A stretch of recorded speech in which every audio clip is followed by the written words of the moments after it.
All right, ladies and gentlemen, I think it is time to start on this almost stormy day. I thought I could come on stage here while there's thunder in the background. I always dreamt of that, but that just didn't work out as usual. My name is Christian Emden. I'm the chair of the Department of Modern and Classical Literatures and Cultures. I'm not going to introduce today's speaker. I'm going to leave that honor to Julie Fett, my colleague from French Studies, also in the department, newly minted Fulbright Fellow, I should also point out.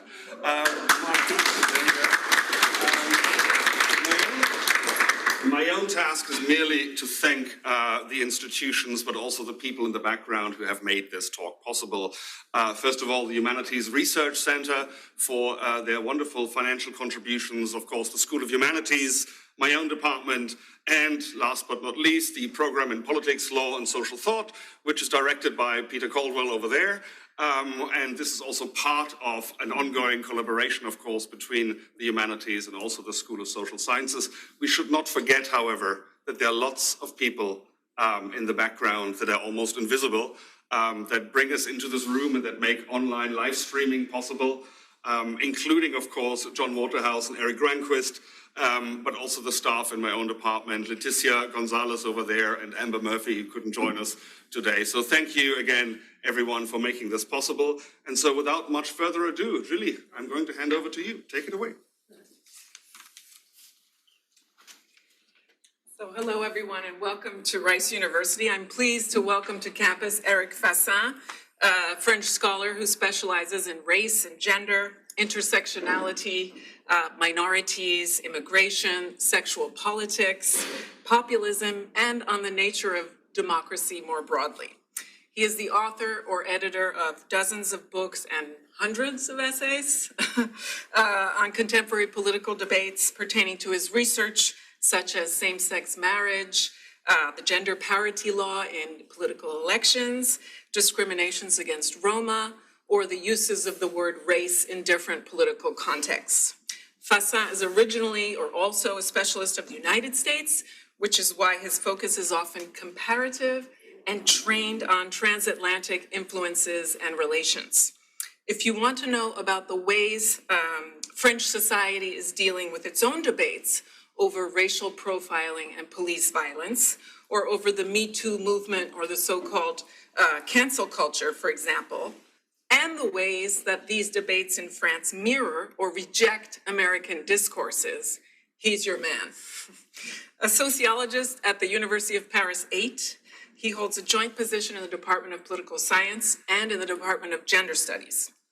There he is the founding member of and co-director of the only formal Department of Gender Studies in France, offering 2 masters and a doctorate. Éric Fassin is a favorite professor and supportive mentor of his students. I've had the fortune to have been one in the 1990s when he taught at the Institute of French Studies at New York University, and I followed him to the École Normale Supérieure, where he directed a graduate program in social sciences. Fassin also taught a few years at Brandeis University, and the joke among all the American students was that he spoke better English than all of us. Among his publications, I'll cite a few, Populism, Left and Right, another book on left, gauche, on the political sex, or the inversion of the homosexual question. Éric is a highly collaborative academic. Many of his books are co-authored or co-edited with multiple scholars across disciplines, and I'll just cite 2. One is a generative collective work of scholarship that is still highly discussed today, From the Social Question to the Racial Question is the title of that book. And he's published recently a free ebook that is downloadable. Perhaps we can put the link in the chat. It's called The Defense and Illustration of Academic Freedoms. And in addition to his scholarly work, Éric has been long engaged in struggles that concern the university, from his defense of foreign students to his efforts towards institutional recognition of gender studies and racial studies as fields, to his active guardianship against infringement on academic freedom. And today, academic freedom and its relationship to authoritarian liberalism, not only in France, but across the globe, will be the topic of Éric Fassin's lecture. Éric, thank you for joining us at Rice University.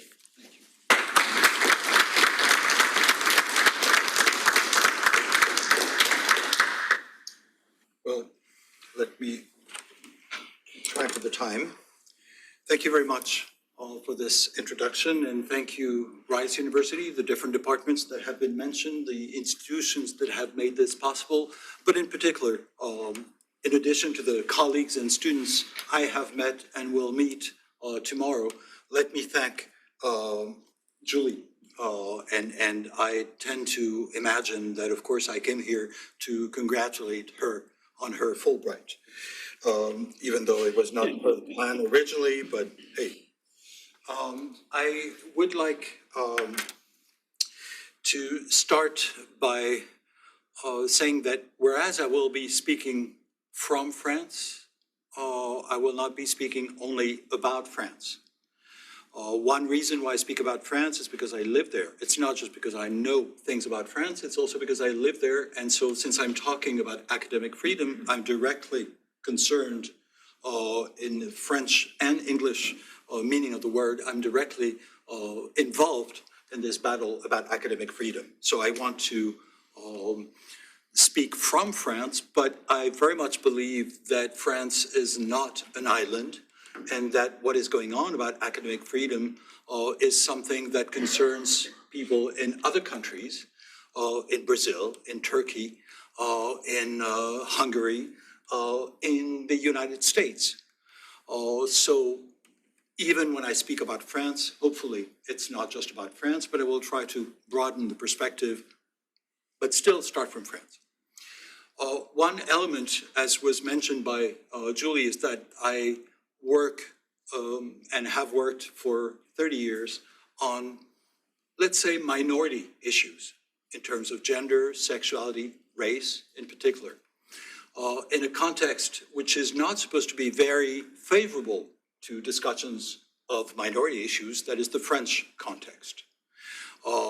As you may know, the sort of dominant discourse in French, both French public discourse, but also in academia, is supposed to be universalist republicanism, which is supposed to be alien to any discussion of minorities. So in a way, that's what I've been doing for many years. Things are moving right now in France, and one of the consequences is that I have to think more explicitly about my own position as a white man speaking about minority issues. And I think on the one hand, it complicates matters. On the other hand, it's very productive. That is, instead of thinking that, of course, my place in that field is normal, I have to wonder and to try to elaborate on this to make it productive, this paradoxical position. And this is something that I will not develop today, but something that I try more and more to mention as I'm preparing an essay on these questions, on what I call le paradoxe majoritaire, the paradox of occupying a majority position to talk about minority issues. I don't intend to dismiss that in 2 sentences, but just to say that it's part of what I'm doing. And it's something that, of course, I cannot be blind to. But let me start with quotes from a head of state. And I think it can be interesting because, in fact, I suspect that what I'm going to read could come from a variety of heads of state. So, and I will name the leader just afterwards. Someone who says that gender studies are a crime against humanity, and who says as well that the fight for equality and against discrimination has turned into aggressive dogmatism bordering on absurdity.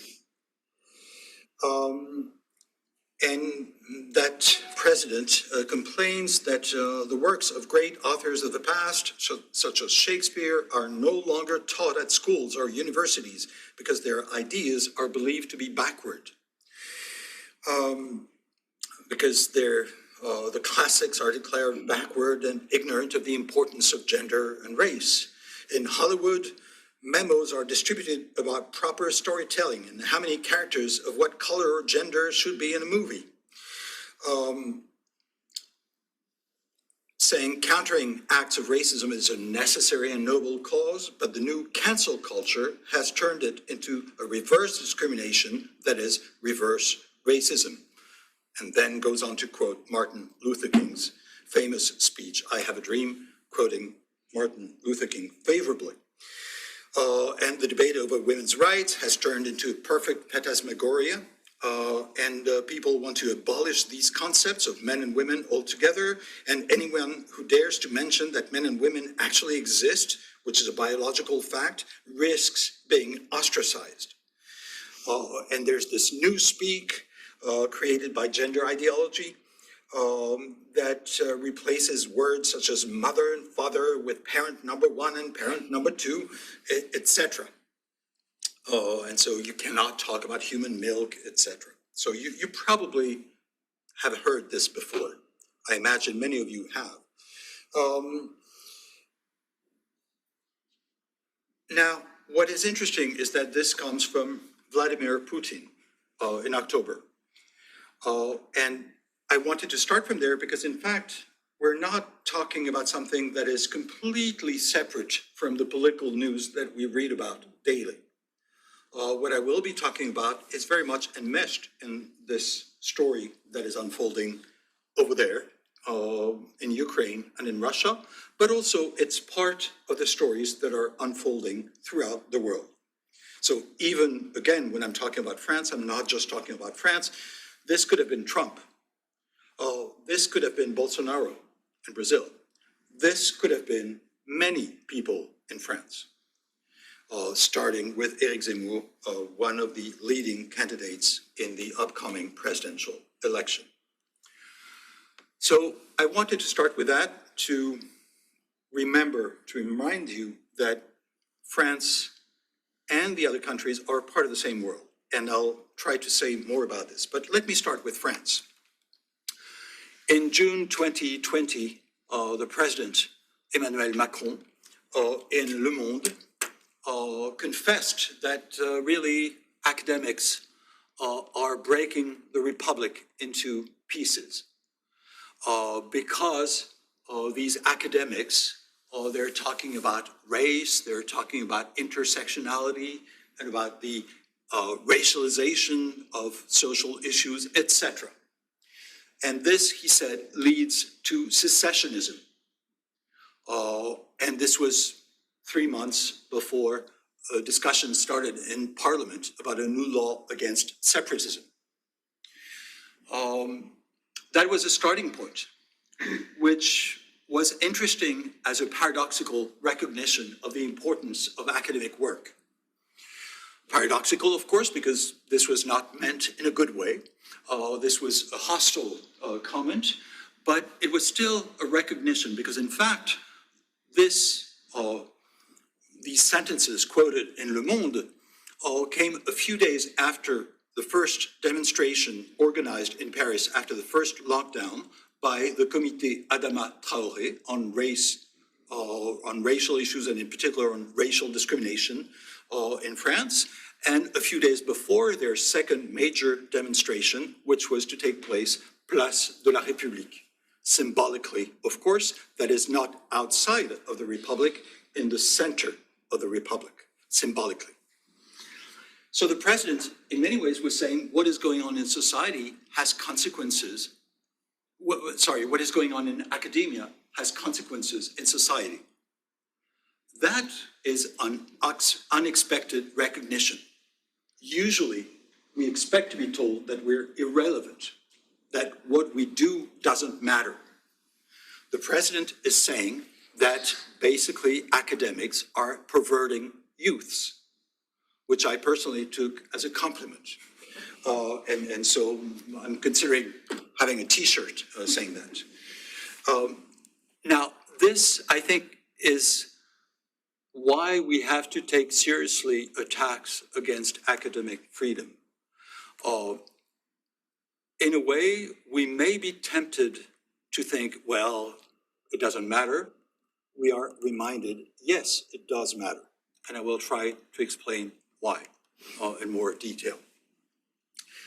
Now, what the president was doing was followed by many attacks. In particular, the Minister of Education, Jean-Michel Blanquer, in October talked about intellectual complicity with terrorism. And that was a few days after a French teacher was decapitated in a terrorist attack.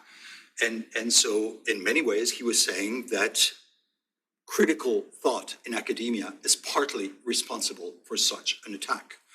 Later, on February 14, 2021, we had the Minister of Higher Education, Frédéric Vidal, who said publicly on television that there's this gangrene in society, which is also a gangrene in the university, which is Islamo-leftism. You may or may not be familiar with this term that has emerged on the far right in the last few years and then has been picked up by government figures. It's basically the idea that if you talk about Islamophobia, you're siding with Islamic terrorists. And so, in fact, it's a general denunciation, not just of things having to do with Islam, because it's also about race, it's also about gender, etc., intersectionality, etc. So we've had government officials. One last example, there was a conference organized in the Sorbonne in January that attracted a lot of attention, whereas I must say the conference that we organized in June attracted a great deal of people, but not a great deal of attention in the media, sadly enough. But this conference attracted a lot of attention because it attacked Islamo-leftists. It attacked deconstruction, which somehow got involved in that story unexpectedly. I mean, Derrida had not seen it coming. And so it was a conflation of attacks on gender, race, intersectionality, deconstruction, et cetera, by people, some of whom were academics and many of whom were not. And in any case, their discourse was hardly academic, but it was in the Sorbonne, and it got money, it got funded in part by the Minister of Education, who introduced the conference, and it was concluded by an advisor to, a former advisor to the president, Thierry Coulon, who's now the head of the institution that is supposed to evaluate universities. So this very polemical attack against critical thought was blessed doubly with institutional hierarchical support from beginning to end. So politics is very much part of the story, governmental politics. And this is part of the preparation for the presidential election that's going to take place in a few weeks. Now, there's a history, or rather, there are several histories behind these recent events that I want to recount briefly. One is recurring attacks by major political figures against the social sciences in France. We've had, for example, in the years 2000, later to become President Nicolas Sarkozy, who started explaining that to explain is to justify, which means if you're talking about crime, or if you're talking about terrorism, and if you start saying, as a sociologist, well, this is why it's happening, then you're complicit, because you've started justifying.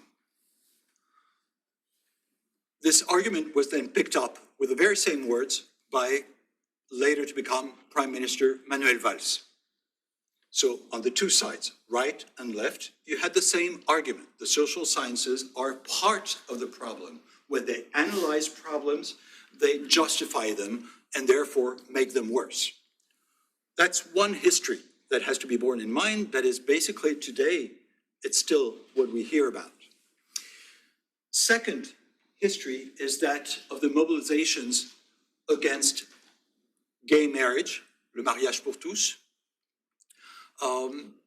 in 2012, 13, 14, not just gay marriage. What was interesting, well, many things were interesting about this, but one element that was particularly interesting for tonight's presentation is that the attacks were not just against a reform. They were not just against gays and lesbians. There were that too, of course. But they were also against academic work. And that's when attacks against the so-called, that's the French version, theory of gender. In other countries, people talk about ideology of gender, but there's a French specificity, which I find interesting, because of course it emphasizes what I will develop later, the anti-intellectual logic of these attacks. Theory of gender is a way of saying reality is something. We know there are men and women. Even Vladimir Putin knows it. Therefore, people who say it's more complicated than that, they're not in reality, they're in theories. So they're intellectuals. And intellectuals have nothing to do with real people. As we know, academics are not real people.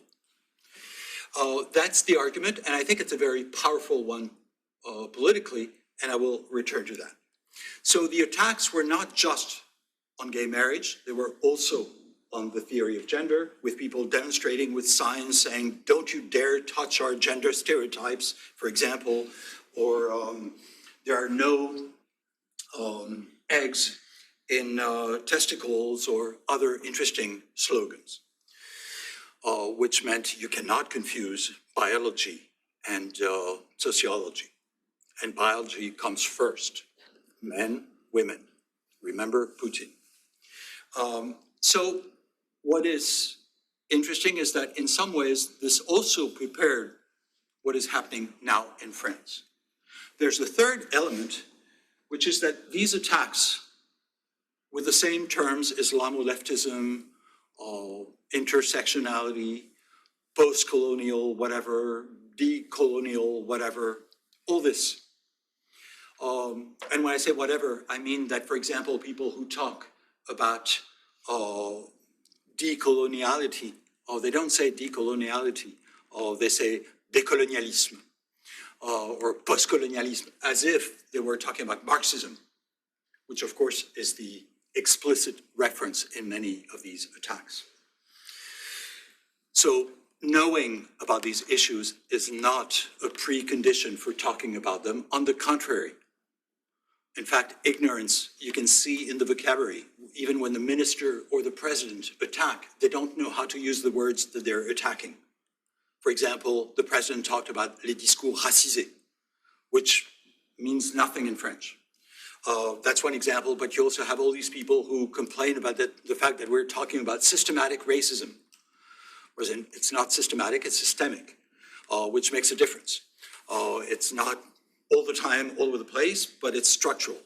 So these slight slips of language reveal that ignorance is a necessary condition for having these discussions about academic life.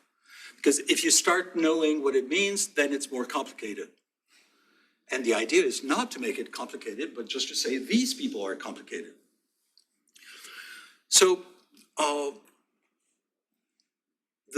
this third dimension is that the attacks with all this vocabulary were on social media and in various magazines, magazines like Marianne, Le Point, Causeur, Valeurs Actuelles, magazines that in some cases are explicitly on the far right, in other cases claim not to be on the far right.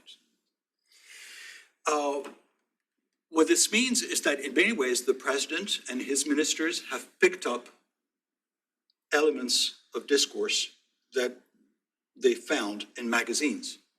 So that's why they don't need to know the books or the people or whatever. You just browse through a few magazines. You have covers. For example, I've had my pictures in some of them, and I've been in lists, etc., or on social networks, etc. And so basically that's how it works. which again means that it's not about the reality of intellectual work. On the contrary, it's about the media image, social media and media. Now, this is the background. What I want to do now is to try and understand better what has been going on with that. And I want to emphasize the importance of the debate, the recently imported debate about cancel culture. Interestingly, when there was a letter published in Harper's Magazine by a series of writers and intellectuals in the US, the next day it was published in France in Le Monde. Now, the paradox of this is that, as you may know, in France, people always complain about the fact that we're importing all these things from the US. And when I say all these things, that means gender, that means race, that means intersectionality, post-colonial studies, decolonial studies, even though it may not come from the US at all. But again, facts are irrelevant. So usually what you hear is we don't want to Americanize French public discourse. So let's not import concepts from the US. But let's import a polemic from the US right away. And then you have some people justifying this by saying, of course, that's not the case in France today, but it could be the case tomorrow. So let's not import the concepts, but let's import the polemic against the concepts and the fields of study. Now, that I think is interesting because, again, it confirms the importance of the media. But also it shows that the media attacks, which then spread more generally in public discussions, these media attacks are in the name of freedom. That is basically the accusation against critical thought. The accusation is not that it's in favor of equality, but that it's threatening liberty. So apparently, minorities are censoring everyone. Now, you may have good reason to believe that minorities do not control the world, because otherwise they wouldn't be called minorities. And so in fact, we know for a fact that in French academia, minorities basically, that is among professors, are pretty much non-existent. So clearly, they don't quite control yet. They might, maybe someday. But for the moment, as I often repeat, aging white males such as myself are not exactly excluded from the university or from public discussions. So the attacks on cancel culture are interesting because, in fact, it's the repetition of something, and this is why I've been so interested, that I studied 30 years ago. 30 years ago, I wrote about the polemic concerning political correctness. Political correctness, which was in the same way immediately imported as a polemic into France.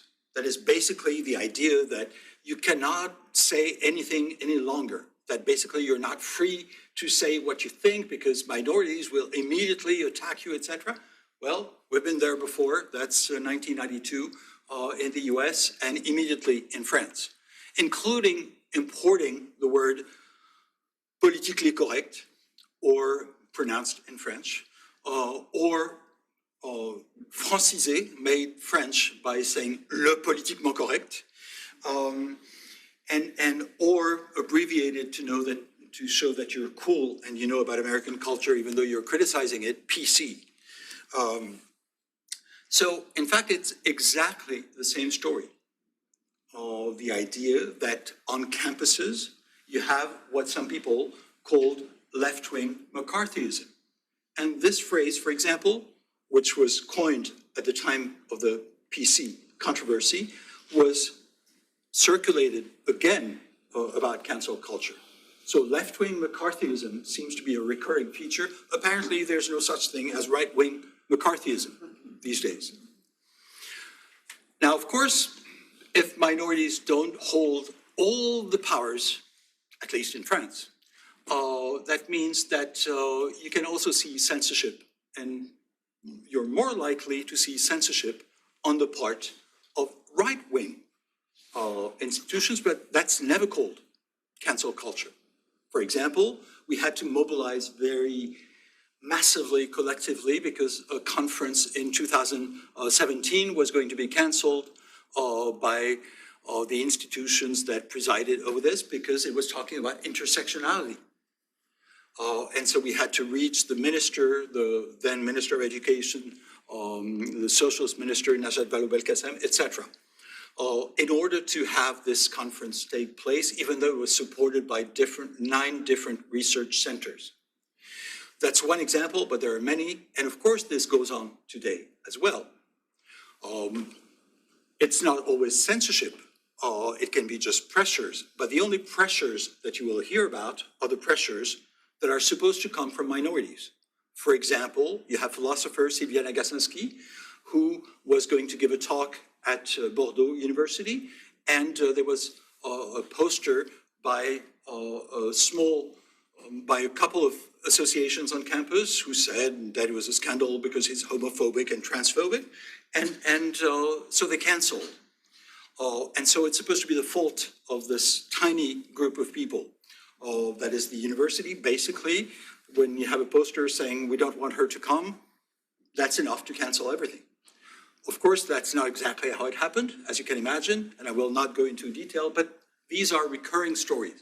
You may have heard, for those of you who follow news in France, what is supposed to have happened in Grenoble, at the Institut d'études politiques in Grenoble, with 2 teachers who were accused of being Islamophobic, and so they're supposed to be under police protection, etc. But of course, I mean, the only reason why people know that they've been accused of being Islamophobic is because they spread the news by giving the information and the pictures and everything to right-wing media who disseminated this, and immediately you had a huge mobilization.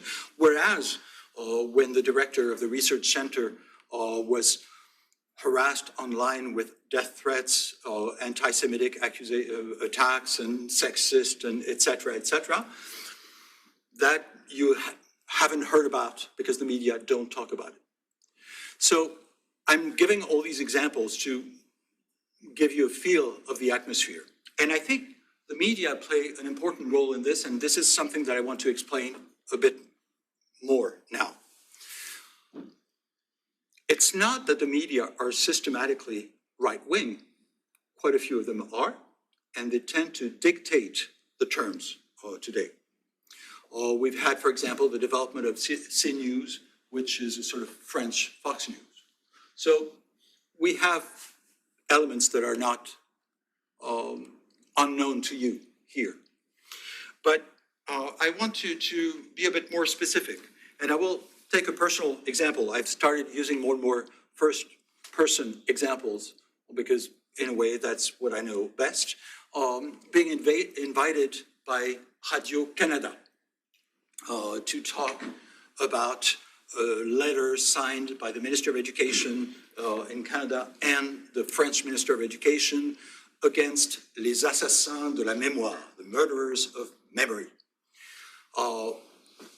This was about the fact that there was apparently a ritual of purification by burning certain books, and so people said this reminds us of Nazism. Whereas this had been done in consultation with the churches, etc. So it was a ceremony and not the equivalent of what happened in Nazi Germany. But what was interesting is that Les Assassins de la Mémoire is a direct reference to a book by Pierre Vidal-Naquet against Holocaust denial.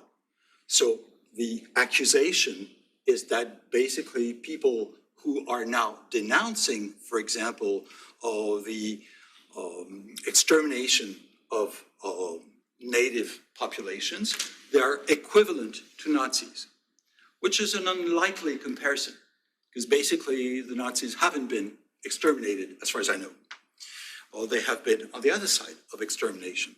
So it is interesting, this reversal of rhetoric, and that is an important element in everything that has happened in the last few years. That was the case about gender. That is the inversion of the gender rhetoric.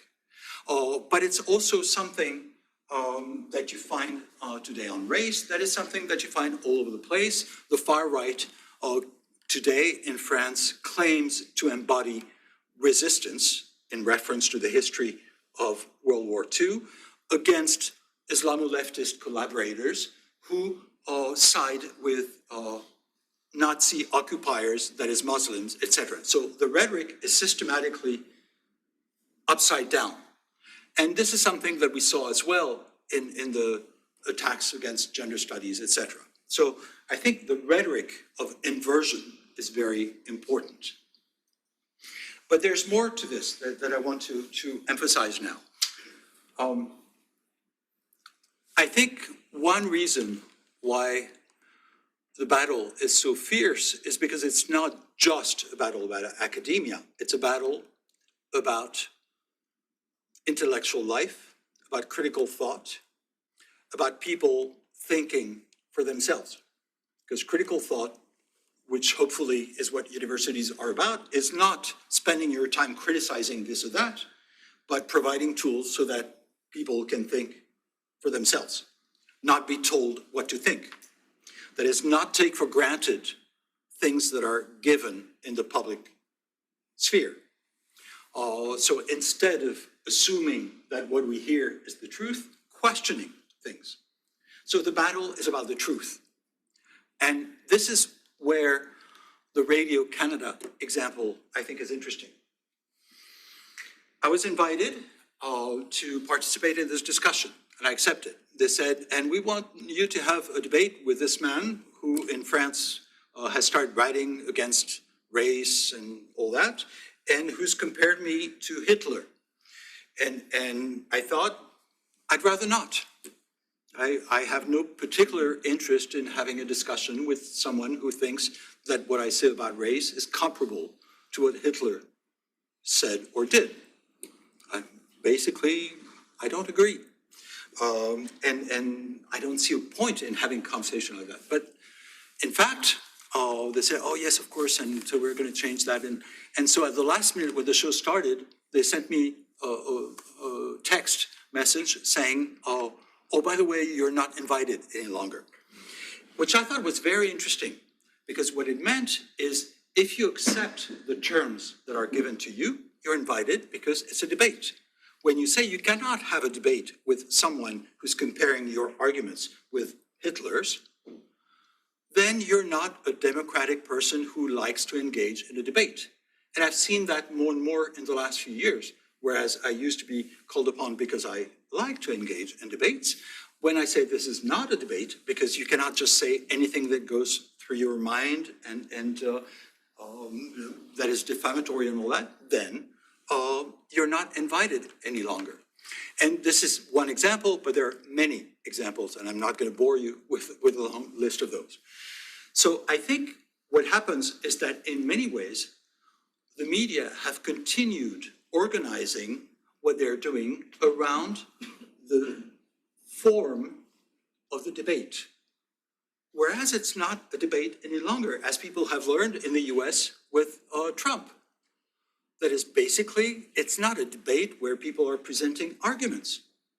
So you cannot start engaging in a discussion if people are saying n'importe quoi, anything that goes through their mind.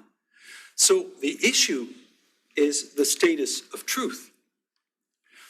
There's, there's the Gresham's law that says that bad money drives out good money. It's a famous law, and I don't know much about economics, but I've heard of this.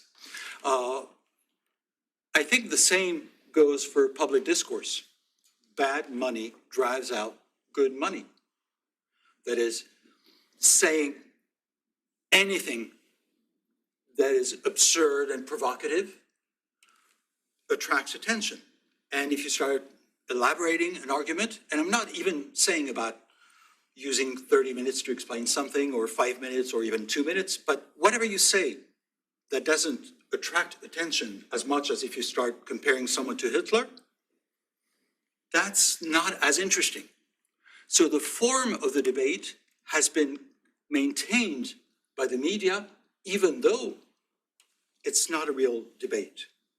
And I've been interested because I try to figure out, when I speak in French, I talk about n'importe quoi. And I try to figure out, how can I say that in English? And I came up with a reference that I found in an American philosopher from Princeton, so I thought that's legitimate enough, who wrote a book, that's Harry Frankfurt, who published an essay in 1985 that was then republished as a book in 2006, and it's called On Bullshit. And I think it's a very interesting essay, and since my computer keeps going off, I'll just improvise and sort of say what he says approximately. Harry Frankfurt makes a very interesting point about bullshit that I think, so I'll say n'importe quoi to be more polite from now on, but you'll remember that it's bullshit. So he says about n'importe quoi that it's very different from truth and lies, because basically people who lie still have some respect for truth. They have respect enough for truth to try to make lies that will be taken for truths. So lies are part of politics, they're a part of public discussion, they're a part of life in general, but that's okay, because basically it means I believe in truth, you believe in truth, so we're trying to be truthful. Of course we lie, but at least we pay our respects to truth. That's not the case with bullshit. Bullshit in some cases may even happen to be true, but it doesn't matter. It's basically meant to say anything. Bullshit, or n'importe quoi, I think is precisely bad money that drives out good money. Because if you read someone saying n'importe quoi, if you want to dispute it, you're going to spend 10 minutes doing that, whereas it took them 5 seconds. And so you've lost. Whatever you say, you've lost your audience, because in between you've had 10 more n'importe quoi. So I think the battle about this is essential. And let me take 10 more minutes, is that okay? What I want to do now is to try and understand why these attacks on academia, why these attacks on academic freedom, in today's context. And of course, I will not have the answers, but at least I will ask the questions. The argument about n'importe quoi is important to me because, in fact, we realize that democracy is based on a shared value, which is truth. Not, of course, that anyone holds an essential truth. Democracy is not about absolute truths. It's not a theological regime. It's not a revelation of eternal truth. But it's sharing the idea that truth matters. That is, that you cannot say n'importe quoi. And that if you say n'importe quoi, you lose legitimacy in the discussion. Today is very much the opposite. So why is that happening more and more today?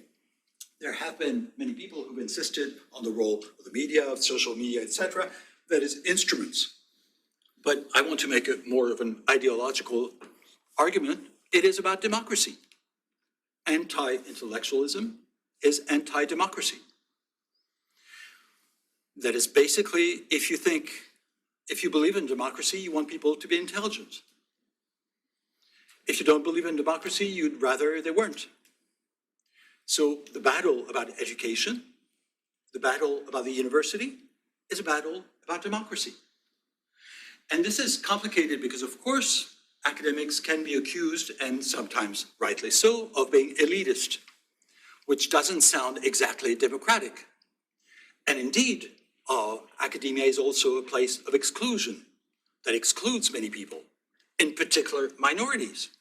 So one could say, how come I'm saying that academic life has to do with democracy? It's not because academia is democratic, it's not. But it's supposed to perpetuate the values of democracy, and in particular, that of some kind of rationality, truth, that is basically not saying n'importe quoi. That is fundamental, because basically, if you want to have fights with people, democratic fights, well, you have to agree on the fact that words have meaning. Of course, you don't agree on the meaning of words, and you're fighting about what they mean, etc., but it's not n'importe quoi. So I think the anti-intellectualism that we find today is not just about academic life. As I said before, the French president, when does he attack academics? When he thinks they might influence or have some link with social movements. It's not intellectual work in itself, isolated, but it's the possibility that people in society are using tools, weapons from what is being discussed in academia. It is precisely the fact that there's a pedagogical value, at least potentially, and the same has happened with gender. So it's not just race, it's gender, that is basically, as you know, everyone in society has in many ways appropriated, sometimes in bizarre ways, but still people have appropriated discussions in gender studies. That is, it's not just something that exists in some remote place, that is in academia where you spend only a small part of your life and then you go on to real life. That's not how it works. In fact, I mean, people seem to think that this matters even if they haven't been to a university or even if they have left universities for a long time, because in fact, it's about their lives. And the same goes for race. That is, these are tools or weapons that have been developed in the university in part in response to social movements, and with a consequence that they can easily be reappropriated by social movements up to a point. And again, people then do weird things with it, which is what intellectual life and political life are about. So it's not just that people are sort of complying with the definitions of Judith Butler or of Kimberly Crenshaw or whatever. It doesn't matter. What matters is that people can grab words, can grab a few ideas that they find here and there, and they can use them to think about their lives and to think about politics and to think about society. So the battle that is going on is very much a battle about democracy.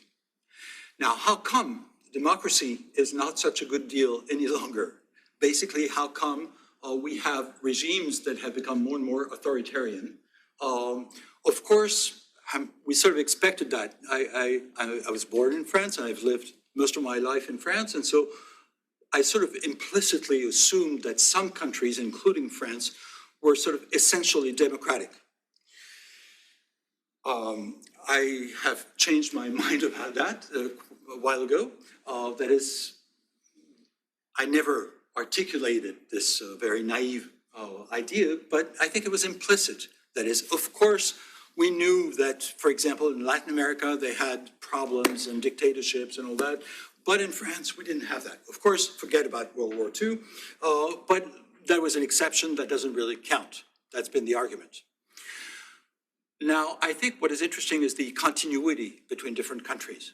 So, for example, when academics started being attacked by the president in Turkey, Academics for Peace, for signing a petition in favor of peace in 2016, we mobilized along with other people in France to say, this is not a question of being nice to them and supporting them, etc. It's solidarity because, in fact, no one is safe from such attacks. So even though, of course, there's no way you can compare what's happened to many Turkish or academics from Turkey to what is happening to academics in France today, but still some of the same logics are at stake, as our Turkish colleagues agreed. And the same goes for Brazil. The attacks against academics in Brazil, some of whom were also the targets of death threats, etc., and some of whom had to leave their country and become exiles.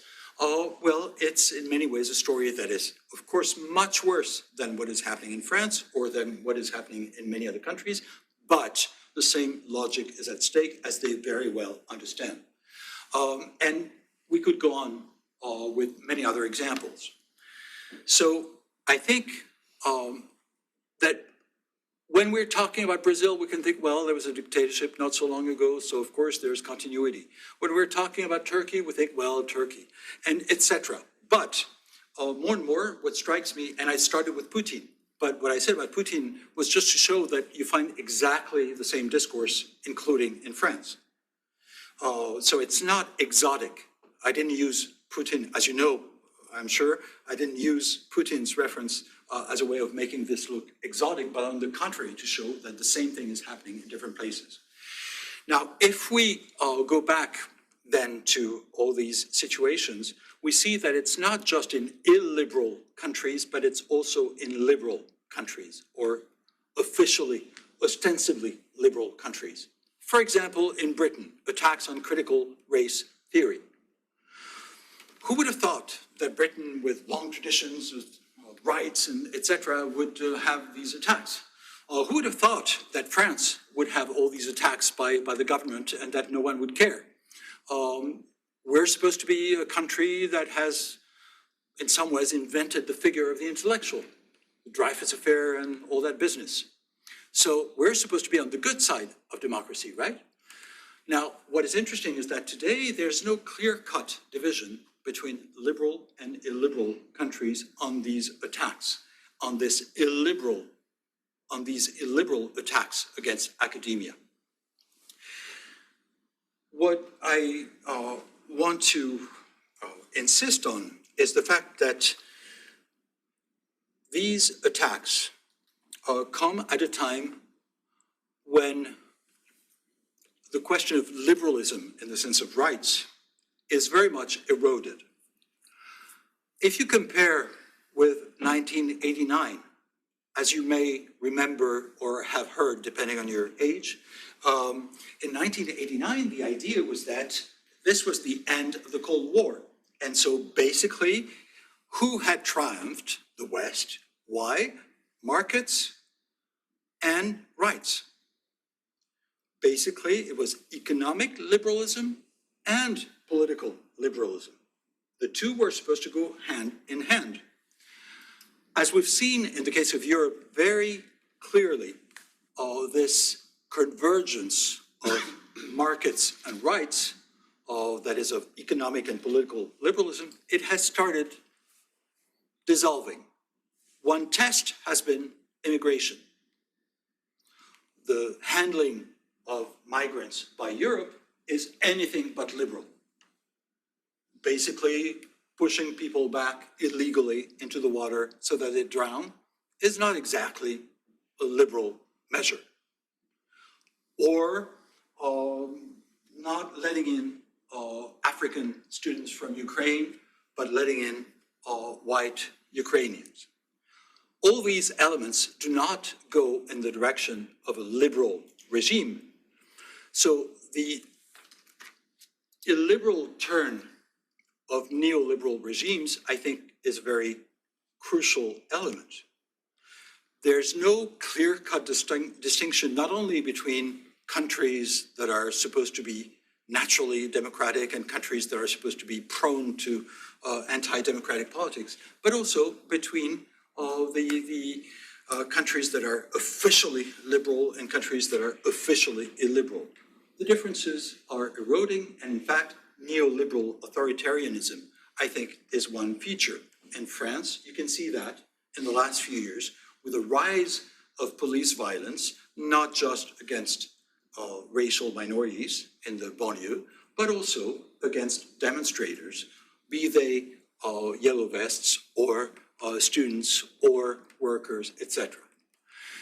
So police violence is just one example, but it brings us back to what Macron was worried about in June 2020, that is the idea that social movements can make connections between academic discussions about race and discussions about police violence. Now, let me conclude. Why is academic freedom important? I think many of us, and not just in France, have started to think more seriously about academic freedom in the last few years. We had often taken academic freedom for granted.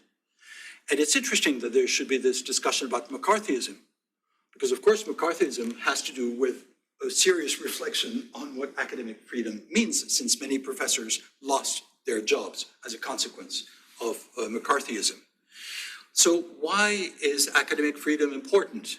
One argument that I have tried to make in France, and not just in France, because in fact these issues means that there are discussions going on in many countries. I will be talking about these issues with European representatives of European universities in Hungary next month, etc.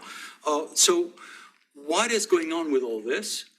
It's the fact that academic freedom, we know now, is not a national issue. It's an international issue. The authoritarian turn is international, transnational. So is the battle for academic freedom.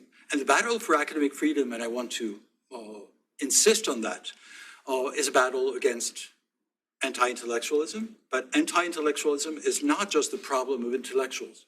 It's not just the problem of academics. In democracies, everyone should be smart. Everyone should be intelligent. Everyone should be equipped with tools to think about what's happening, to try to make sense. It's complicated. It's complicated for academics as well, of course. But some of us are paid to do that work.